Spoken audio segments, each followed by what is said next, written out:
ಬಾಮನವಾಡಿ ಗ್ರಾಮದಲ್ಲಿ ಏನು ಒಂದು ಸರ್ಕಾರಿ ಜಾಗ ಇದ್ದು ಅಲ್ಲಿ ಸಾರ್ವಜನಿಕರು ವಾಸ ಮಾಡ್ತಿದ್ದ ಹಲವಾರು ವರ್ಷಗಳಿಂದ ಅಲ್ಲಿ ವಾಸ ಮಾಡ್ತಾ ಬಂದಿದ್ದಾರೆ. ಆದ್ರೆ ಇತ್ತಿತ್ತಲಾಗಿ ಯಾರೋ ಒಬ್ಬರ ವೈಯಕ್ತಿಕ ಹೆಸರನ್ನು ಅಲ್ಲಿ ಸೇರಿಸಲಾಗಿದೆ. ಆ ವೈಯಕ್ತಿಕ ಹೆಸರು ಬಂದಿದ ಕಾರಣಕ್ಕಾಗಿ ಇವತ್ತಿನ ದಿನ ಬಾಮನವಾಡಿಯ ಗ್ರಾಮಸ್ಥರು ಅದು ಒಂದು ಸರ್ಕಾರಿ ಆಸ್ತಿ, ಅದು ಯಾರಿಗೋ ಒಬ್ಬರಿಗೆ ಅಲಾಟ್ಮೆಂಟ್ ಆಗಿದೆ, ಅದನ್ನು ಕೂಡಲೇ ತಹಶೀಲ್ದಾರ್ ಅವರು ರದ್ದು ಮಾಡಿ ಬಾಮನವಾಡಿ ಗ್ರಾಮದ ಎಲ್ಲ ಸಮಸ್ತ ಜನರಿಗೆ ನ್ಯಾಯ ಒದಗಿಸಿಕೊಡ್ಬೇಕಂತ ಹೇಳ್ತಾರೆ ಇವತ್ತು ನಾವು ತಹಶೀಲ್ದಾರ್ ಅವರಿಗೆ ಮನವಿ ಕೊಡ್ತಾ ಇದ್ದೇವೆ.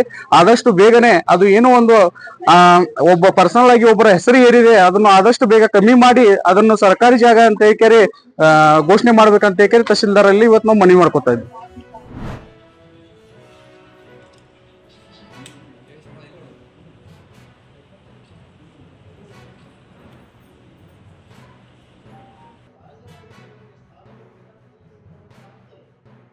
ವೇದಿಕೆಯ ಮೇಲೆ ಇರ್ತಕ್ಕಂಥ ಎಲ್ಲ ಒಂದು ಅಟಾನಮಸ್ ನಮ್ಮ ತಾಲೂಕಿನ ಮತ್ತು ನಮ್ಮ ಜಿಲ್ಲೆಯ ನಾಯಕರು ಹೀಗೆ ಅನ್ನೋದು ಗೊತ್ತಿರೋದಿಲ್ಲ.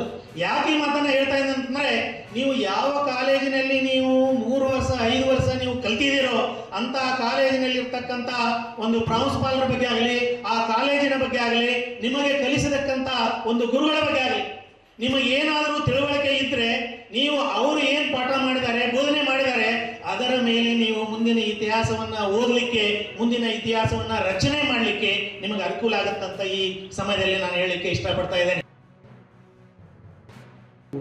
ಕಲ್ಯಾಣ ಚಾಳುಕ್ಯರು, ವಿಜಯನಗರದ ಅರಸರು ಮತ್ತು ಕಡೆಯದಾಗಿ ನಮ್ಮ ಪಾಳೆಯಗಾರರು, ಇವರೆಲ್ಲರೂ ಕೂಡ ಬಹಳ ವಿಶೇಷವಾದಂಥ ಇತಿಹಾಸವನ್ನು ಸೃಷ್ಟಿ ಮಾಡಿದ್ದಾರೆ. ಹಾಗೆ ಹೇಳಬೇಕು ಅಂತಂದರೆ, ಪಾಳೆಯಗಾರ ಅಂತಕ್ಕಂಥ ಈ ಮಾತಿದೆಯಲ್ಲ, ಇದು ವಾಸ್ತವವಾಗಿ ಇತ್ತೀಚೆಗೆ ಬಹಳ ಒಂದು ಚರ್ಚೆಗೆ ಒಳಗಾಗಿರ್ತಕ್ಕಂಥ ಒಂದು ಶಬ್ದ ಅಂತ ನನಗೆ ಅನಿಸುತ್ತೆ.